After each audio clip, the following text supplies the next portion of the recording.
Welcome to Work Life by Design. I'm your host, Mel Marsden. As a passionate entrepreneur with a desire to create places where people and business thrive, I hope to inspire you to find your place at work and in life so you can live a life by design. You'll hear stories of transformation, exploring everything from organisational psychology to brand, and identifying opportunities in your workplace and your life to inspire your human potential. So, let's get started.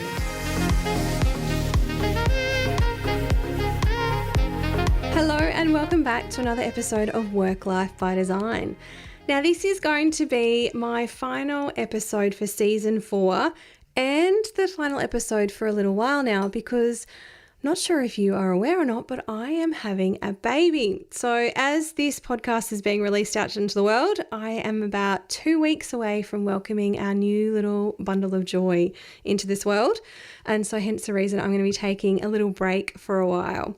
Now, this podcast has been on my schedule for quite a while, since back in January when I mapped out what I wanted to share with you this season.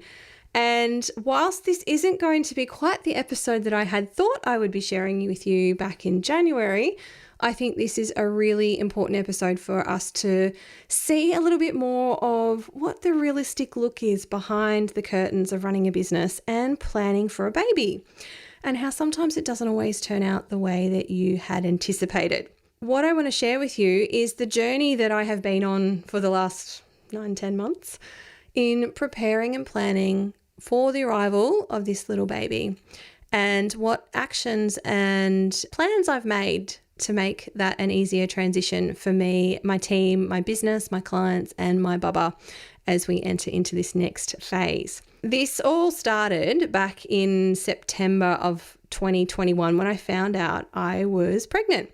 And so I immediately jumped straight into planning mode.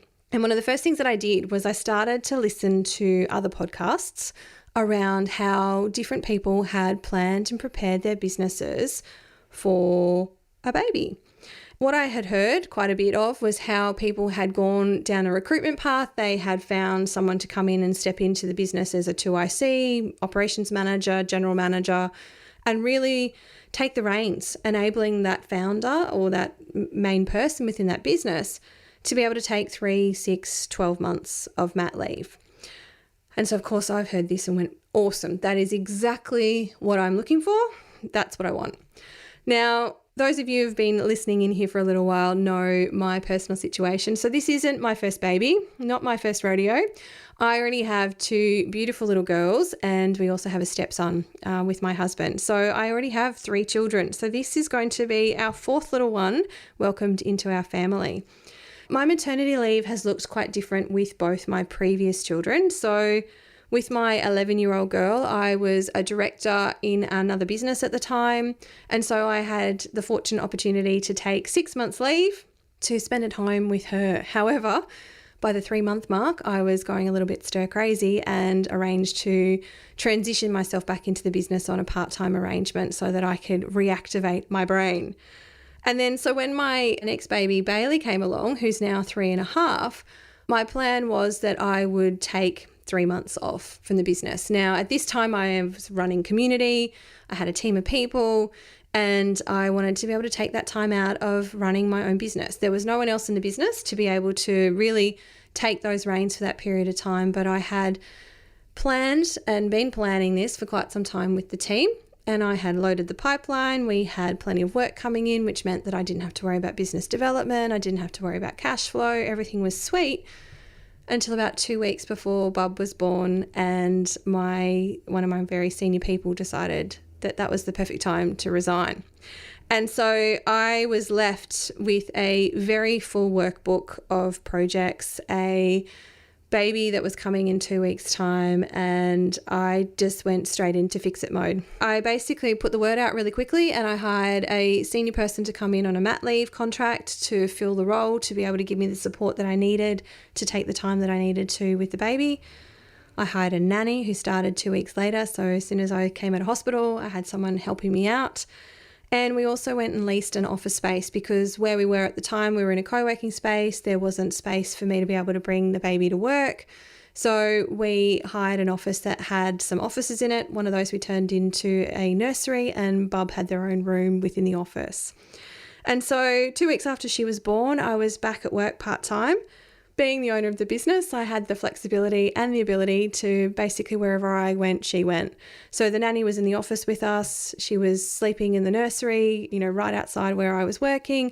If I went to a meeting, she came to a meeting with me. So it worked pretty well, I have to say. It worked quite well in hindsight, but this time around, I wanted a very different experience. I wanted to be able to soak up those baby cuddles because as far as I'm concerned, this is my last baby. 4 is plenty. And so I really want to make the most of it. And so I decided that this time around, I wanted to take 3 months off and I wanted to do things quite differently. This time around, I've got this amazing team that I'm working with. Work was going really well. We've got lots of projects flowing in, cash flows flowing, the business is flowing. We all knew our roles. We all knew what we needed to do. Everything was operating like a really well-oiled machine.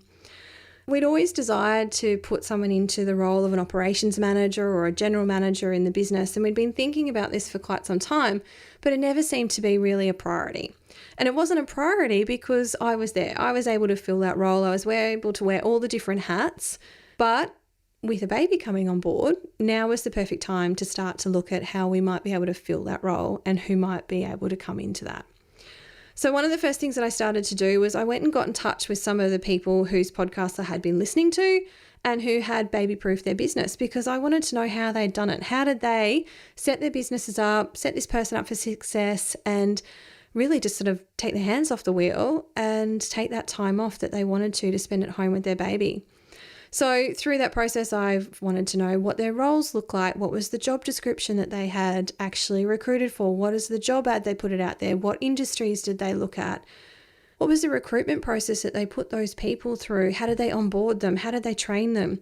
What were the rules that they put in place around what they could do and what they couldn't do? And how did they then let go? Because as a founder and an owner of a business, I know we're told not to call these businesses our babies, but they are. These are the things that we put our heart and soul into, and we're effectively handing them over to someone else to raise and to take care of while we go off and we take care of our human babies. And so I really wanted to understand how they had put these systems and structures in place, how they'd found the right people, and then how they'd set the parameters around what was okay and what wasn't okay for them to do in their absence.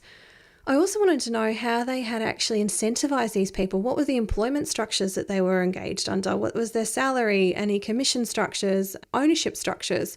So all of this information I gathered so that I could start to understand what it was that I was going to be looking for and how I would need to implement and introduce this person into our business. And so the first thing I started with was I wanted to create a vision of this ideal person.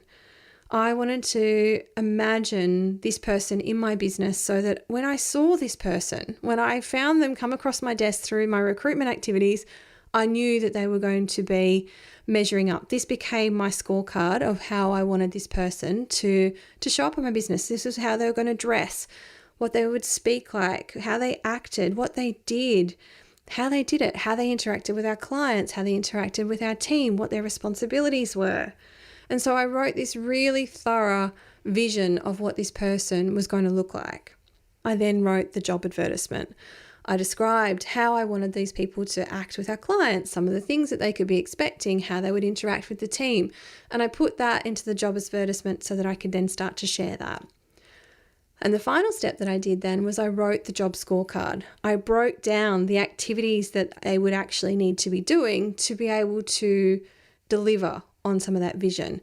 What was good looking like? What did bad look like? What did excellent look like? What was my minimum non-negotiables around, delivery of projects and profit within the business and team morale and client expectations?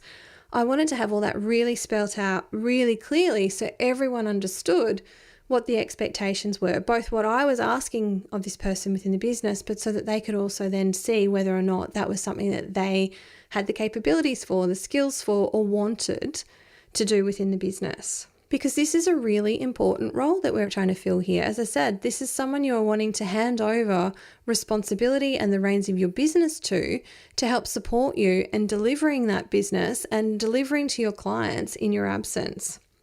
And so I put all of this out there into the world in late October 2021, and the people that started to be attracted to that particular role were tending to come from a logistics background. So people who had been working in distribution, the role I'd put out initially was as an operations manager. And so the people that were applying had lots of internal coordination and operations management background. So what I decided to do was I actually wanted to tweak the ad and put it out there again because I wanted to attract people who had more of a project management background as well, because they needed to understand some of the complexities of delivering in a construction industry and a project-based business such as ours. I also then went and told everybody that I knew about this role. I put it on Facebook, LinkedIn, Instagram. I shared it with my business networks. I told our reps about it. So anyone that our business came in contact with, they knew about the fact that we were hiring for this role. I spoke to other business development managers, and I also went and spoke to other people who were in similar roles because like attracts like. So if someone that I admired that was doing this job in another business or another industry, they might know someone who might be interested in joining us and taking on this role. Now, one of the things that I did recognize is that ideally I would have liked someone who had industry experience, because it would be easier to onboard them. They would understand the complexities of delivering projects, the way that the process works, who needs to talk to who, the consultant interaction, all the other nuances that come into the business. But I was also really open-minded, thinking, well, if someone who has experience from another industry, perhaps they could actually bring some new knowledge into our business that would really benefit from it. So we went through a process of shortlisting, we then did phone interviews, I did long interviews, and we then did second interviews. And what I started to see come out of this was that the people that I was interviewing had different visions for what they wanted from the role. So some people were coming in expecting the world from the role, so very high salary expectations, wanting to change job descriptions to suit what they wanted to do in their next step of their career, right through to people who then actually were scared off by the role because it was quite a big role with lots of responsibility, potentially stepping up in an industry that they weren't familiar with, and it just didn't sit well or wasn't comfortable for them. This was the challenge that we were faced with, is that just trying to find somebody who fitted with the expectations of the role that I was trying to fill in order for me to feel comfortable enough to step back from the business and take that 3 months mat leave with my new baby. Now, at the beginning of each and every year, I set myself out with an intention. Now, I shared this with you back in the very first episode of season 4 in designing spaciousness in 2022. And so this year my word was spaciousness, and it was all about creating expansiveness in my life. I wanted to create more flow, more creativity. I wanted to have more room for joy without this constant pressure and pushing and driving and rushing and feeling this contraction around me. I wanted to feel freer. I wanted to feel more expansive and have that space around me. Now, what this looked like for me in January was making room in the business for those within it to take up more space, for them to be able to step up, for them to be able to take on greater responsibility and more ownership. Because if I stepped back, then I was enabling that to happen. How that actually materialized was quite different. And it's not until I sit here on reflection that I realized that it was actually my mindset that had shifted around the business through that process. My role in the business had shifted. The way that I saw my role in the business playing out, but also the role that I had envisioned others playing out. I shifted the goalposts by the way that I had re-envisioned the way that I wanted the business to operate in order for me to create that spaciousness. And so as I started to step back, I was actually widening the gap. I was creating space for my team to be able to step into it. I was creating that opportunity for them to step up. But what I failed to identify or really consider through that process was their desire to step into that gap.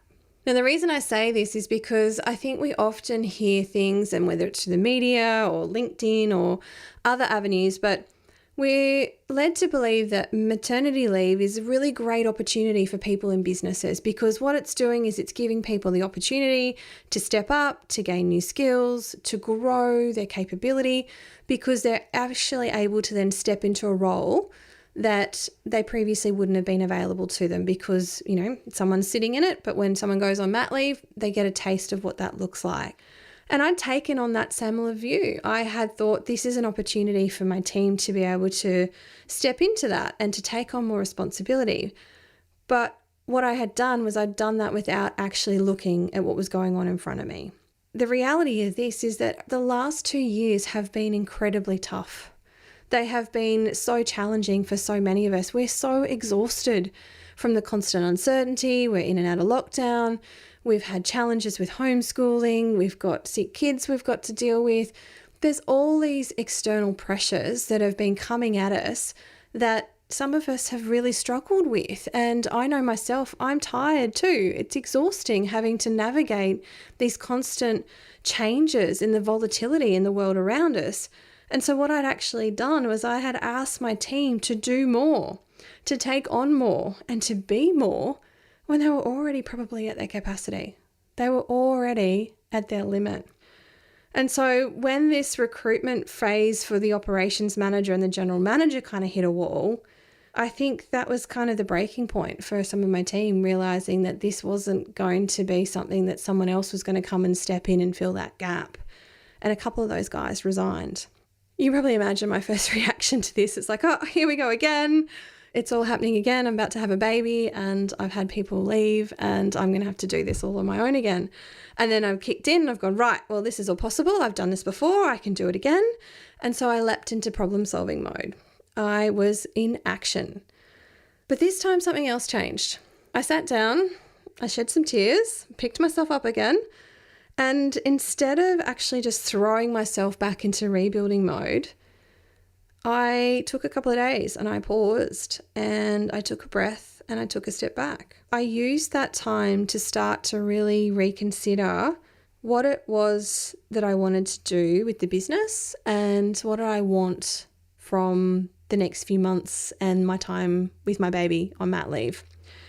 And what I realized by doing this is that what I really wanted and what I had been doing were in complete contradiction to each other. They were totally not the same thing. They were not in alignment. I'd been sitting here telling myself I wanted to create space and that I wanted spaciousness, but my actions weren't reflective of that. My actions were of, let's put people back in the business, let's keep going, let's fix this, and we'll go, and off we go again. And what I realized was the universe had just thrown a massive brick at me. I had just had a huge wake-up call. By taking that time to step back and to pause and to reflect on what was going on, I realized that I had just been caught back in the same trap. I had just been going through the motions again, doing the same things again, doing what I'd always done, and just kept building this business and building this business. I had the opportunity to look at that and go, actually, this isn't what I set out for. This isn't actually what I wanted to be achieving. And I had this epiphany moment. And I then was able to really share that with my team. And we had some really vulnerable moments. And what came from that, though, was some beautifully honest conversations about what was working in the business, what wasn't, what we were really bloody good at, but also what we'd been saying yes to that we probably should have been saying no to. And so what came from this was this real openness and honesty that enabled us all to take a really big, huge breath. And with that, I was then able to redesign the business in a way that was going to meet my needs to find that spaciousness that I had been looking for. And what I'm incredibly grateful for is that this word had become my anchor. It had become my North Star. By continually coming back to that, by coming back to that place and looking at that word and then questioning every decision that I was making to see whether it was in alignment with actually moving me towards that, that was where I was going to be starting to be able to design the life and the business that I wanted by questioning the decision I was making. And was it or was it not leading me towards creating spaciousness? So rather than just throwing myself back into it, I had been able to step back and I had been able to reevaluate what I wanted from the business, but also why I wanted that from the business. And I think this was just an incredible gift that I had then received, completely unexpected and totally not what I had been intending or wanting, but one that I am incredibly grateful that I have been gifted and the opportunity that has then come from it. So the first thing that we needed to do then was make a plan. There were two really big questions that came from making this plan. And the first was, what would this business look like if I could start it again? Because I think, as I said, often we end up just going through the motions and doing things again and again and again without really looking at, well, what is the business that I want to be creating? Where do I want to be heading? And what is going to be serving me as an individual, as the founder and owner of the business, but also the team within the business, and delivering on our purpose, delivering on our vision, living up to our values. So that was one of the first things that we started to look at. And then the second question was, what does simple look like? What have we been overcomplicating in the business? What have we been doing for the sake of doing things because we started it one day and we've just continued, and all of a sudden now we've got all these things that we do that we now no longer really have the space or the capacity to want to deal with. Through this plan, what we looked at was we stopped taking on new projects. We already had a full order book. We have lots of work that was taking us through for several months. So we had the very luxurious position to be able to say no to any future projects coming on board. We got really clear on the type of work that both I wanted to do, but also what the team wanted to do. I became very clear around what I love doing and what I want to be part of. But what we also got really clear on was where we were adding value to a project and where we were really, really stretching ourselves. And off the back of that, we were then able to start to look at how we could build some partnerships with some external people to support us to fill those areas where we weren't really doing what it was that we wanted, where we weren't really adding value, and where we were really starting to detract from our core business. Now, the reason that that is so important is because when we aren't working in our zone of genius, that place that's our happy place where we add immense value, we're operating outside our mastery. And when we're operating outside our mastery, we become tired, we become demotivated, we become stressed, and that then actually impacts on our ability to do what we do add value to and do it well. So by being able to take that bigger approach and look at this, we've now been able to hone back in on where we add immense value to our clients and to the process, and focus on that and bring other people in to support us in filling out some of those other areas in their zone of genius. So collectively, we've created a much more effective team and a much more effective delivery process for our clients and for the projects. So in doing that, we were then able to engage outsourced specialists to really support us with those project sprints. So being in a project-based business, there are certain phases within each project where that piece is needed. And so bringing the right person in for that short period of time to sprint through that section of the project and then let them onto another project and then bring them back again on the next project when we need that set of expertise. I also mentioned that we started to look at how we could simplify the business. So what were some of the things that we could simplify? What could we stop? What activities were no longer essential? And some of that came down to marketing activities. It came down to social media. There were some other operational things that we could start to strip back. So what were we doing that was no longer essential to us operating the business, and stopping those activities and then reevaluating the impact of those? And the other thing that we did was I audited all our expenses and I minimized any cash leaks. So looking at where our subscriptions were going, how much we were paying on things, where could we renegotiate any of those things to really get our operational overheads down. Because when they came down, we then have more flexibility around some of the decisions that we can make, because we're no longer as heavily reliant on the income that we need to be bringing in to service this baseline operational expenditure. So how can you start to do that? And that's a really good advice, no matter what kind of business you're operating at any point in time. Do an audit of your expenses and look at where you're paying for subscriptions that you're probably not using anymore and what you can let go of.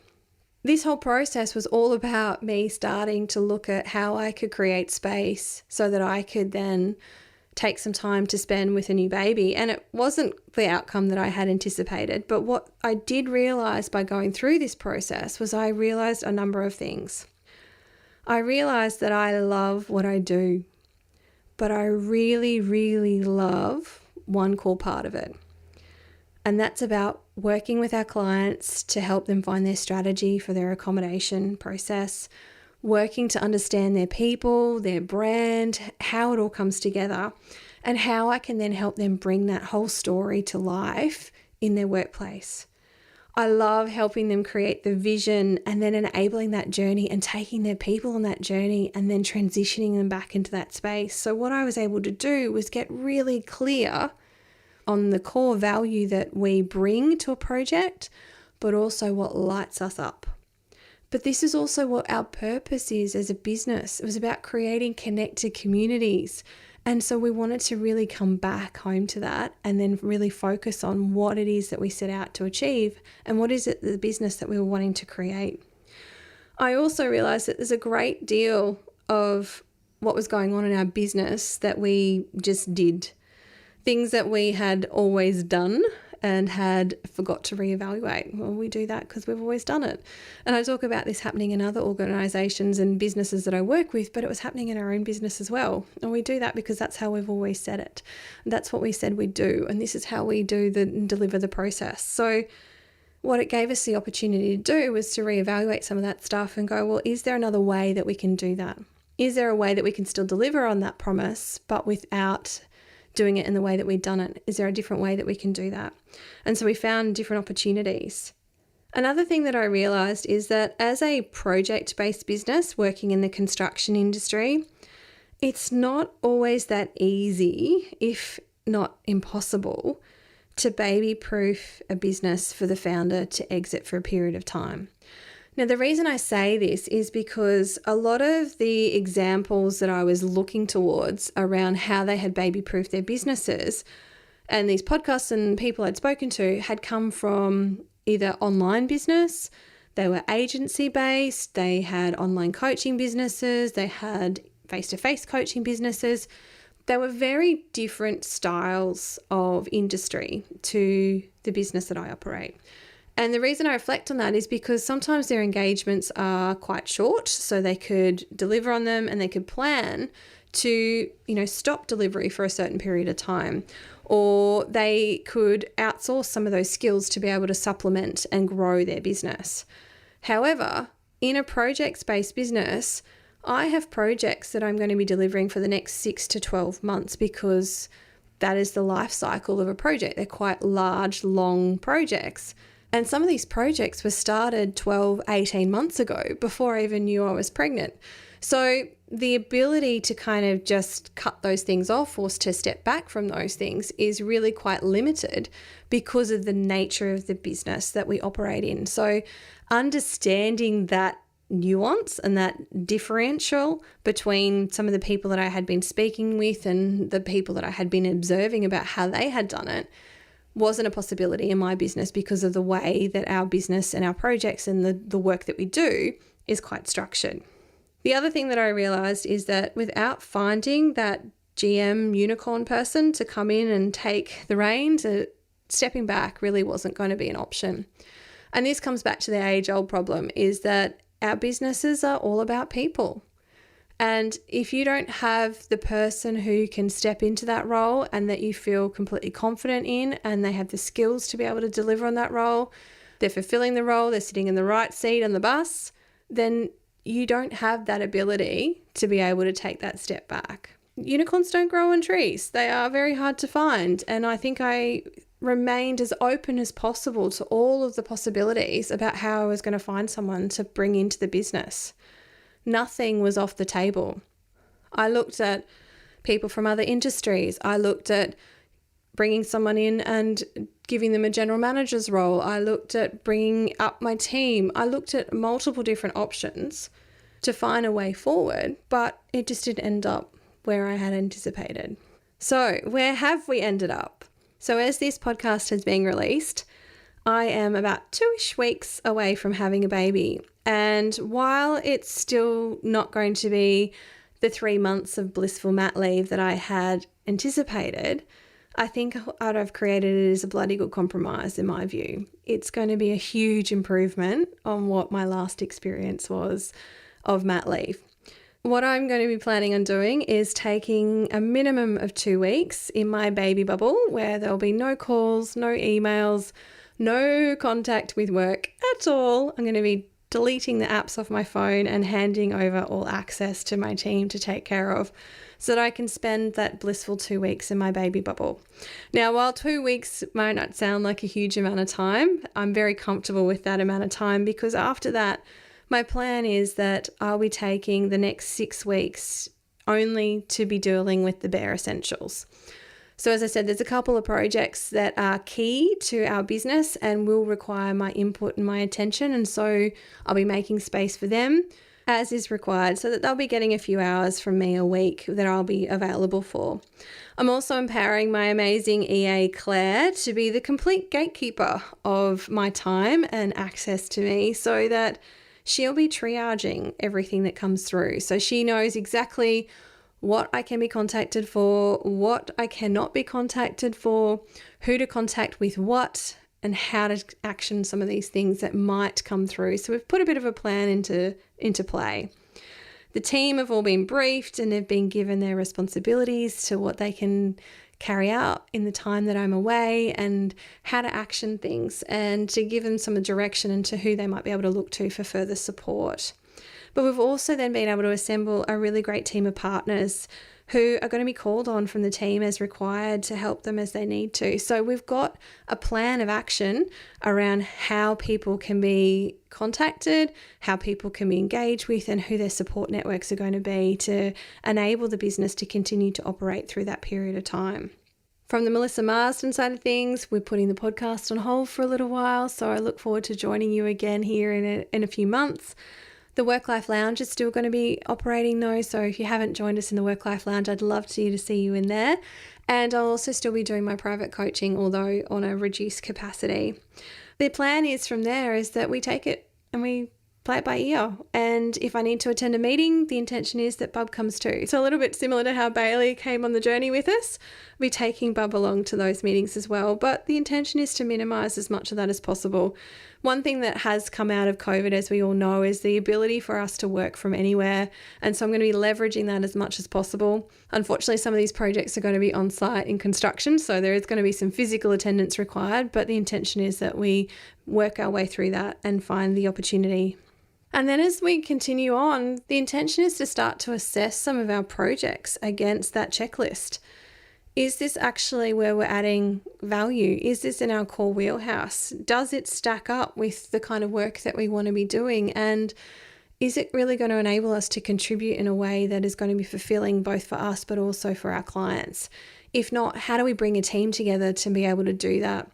And I think one of the things that I have realized throughout this whole process is that as the founder of a business and the director and the owner of a business, this has given me that incredible opportunity to really look at how can we do business differently? How can we still deliver on the amazing service that we give to our clients, but do it in a way that is sustainable for us as a team, that's lighting us up from the inside, that we're adding immense value back to our projects and to our clients. And we're bringing together a group of people who are all working from their zone of genius, because I think it's possible. And I think that this is a way of the future. There is an opportunity to do things a little bit differently and just step out of the norms. And the other thing that I've realized through this whole process too is that it takes a village to raise a child. And this was absolutely certainly true when I had Bailey, and I am forever thankful and immensely grateful to those that were around to support me and her through that period of time. The team and how they all embraced their part of the village and working with us in the office, and the clients and the community that was created around that. But I think this time it's really going to take a village to run a business so that I can actually have this time that I want at home with my new baby, to be soaking up all of those cuddles. Because as I said, this is definitely the last time that I'm going to be having a baby. So I just really want to be soaking it up. And I think that that's a possibility. And one thing that I am incredibly grateful for is not enabling my very driven, very A-type personality to kick in this time and to go into that problem-solving mode and to solve this problem that I had. What I did this time around was I had the time to take that step back and to pause and to reflect and to think about what it was that I wanted to create from this business and in my lifestyle. And I have a huge thank you that goes out to both Amber and Michelle, who are my coaches, for holding space for me through this time and for constantly, but very, very gently pushing me back from my natural default of fix-it mode to check in with me, to enable me to check in with my dreams, to check in with my heart, and to find another way, to find a better way to be able to do that. And I think we all need people like these guys in our corner reminding us of what it is that we really, really want. So a big thank you to those two beautiful ladies, and you can actually tune into an episode that I did with them and Tina Tower earlier this season on why you need a coach. And I think this is a perfect example of why you need people in your corner reminding you of what it is that you really want from your life and from your business.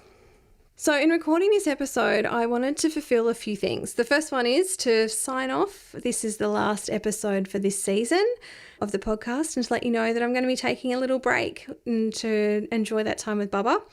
But I will be back. I haven't decided when that will be as yet. I'm going to just feel our way through it and see when we're ready to emerge from our baby bubble. But I will be back hopefully in the next few months. So I look forward to tuning in with you again very soon. But I also wanted to share with you this really personal journey of preparing a business for a baby. I wanted to share a different perspective because I think we hear all of the amazing stories about people finding unicorn GMs to come in and run their business and how it grows and all these other things. But this is a different perspective.